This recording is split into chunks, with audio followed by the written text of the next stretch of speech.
നിലമ്പൂർ ഉപതെരഞ്ഞെടുപ്പ് പ്രചാരണ ചൂട് ശക്തമാകുമ്പോൾ നേതാക്കൾ തമ്മിലുള്ള പ്രസ്താവന യുദ്ധങ്ങളും സജീവമാവുകയാണ്. ആരോപണങ്ങളും പ്രത്യാരോപണങ്ങളും മറികടക്കാൻ മുതിർന്ന നേതാക്കളെ അടക്കം മുന്നിലിറക്കാനാണ് മുന്നണികളുടെ നീക്കം.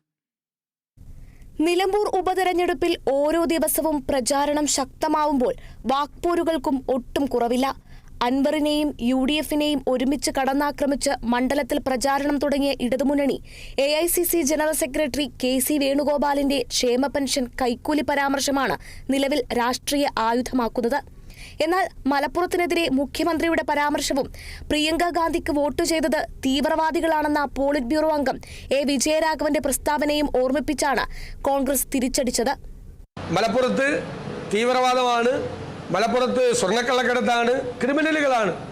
ഈ വാചകം ആവർത്തിച്ച് മലപ്പുറം മുഴുവൻ തീവ്രവാദികളെ കൊണ്ട് നിറഞ്ഞിരിക്കുകയാണ് എന്ന് പറഞ്ഞ വിജയരാഘവൻ ഒറ്റയ്ക്കല്ലല്ലോ പറയുന്നത്. കേരളത്തിന്റെ മുഖ്യമന്ത്രി പിണറായി വിജയൻ ഡൽഹിയിൽ പറഞ്ഞ അതേ കാര്യം.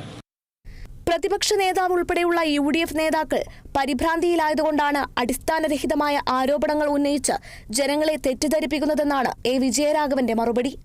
കേരള സംസ്ഥാനത്തിന്റെ വികസനത്തിനും മുന്നേറ്റത്തിനും ഇപ്പോഴുണ്ടാക്കിയ മുന്നേറ്റത്തിന്റെ ഗുണപരമായ പരിവർത്തനത്തിനും എതിരാണ് കേരളത്തിലെ പ്രതിപക്ഷം എന്ന് പറഞ്ഞാൽ കേരള ജനതയ്ക്കെതിരാണ് എന്നുള്ളതാണ്. ഇന്ന് പ്രതിപക്ഷ നേതാവിന്റെ പ്രതികരണം കേരള വിരുദ്ധമാണ്, കേരളത്തിലെ ജനങ്ങൾക്കെതിരാണ്. ആ നിലയിലുള്ള പ്രവർത്തനങ്ങൾ ഒരു പ്രതിപക്ഷ നേതാവിന്റെ ഭാഗത്ത് ഉണ്ടാവാൻ പാടില്ല. ജനങ്ങൾക്കിടയിലേക്ക് സജീവമായി ഇറങ്ങിയില്ലെങ്കിലും നിലമ്പൂരിൽ PV അൻവറും പിന്നിലല്ല. മുഖ്യമന്ത്രി കേരളം കണ്ട ഏറ്റവും വലിയ ഒറ്റുകാരനാണെന്നാണ് അൻവർ പക്ഷം. ഇങ്ങനെ വഞ്ചനകൾ മാത്രം നടത്തി പിണറായി മുന്നോട്ട് പോകുകയാണ്.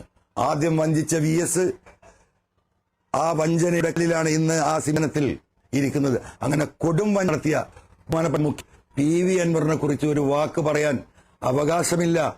വാക്പോരുകൾ മറികടക്കാൻ നേതാക്കളെ ഇറക്കി വലിയ പ്രചാരണത്തിനാണ് സ്ഥാനാർത്ഥികൾ മുൻഗണന നൽകുന്നത്.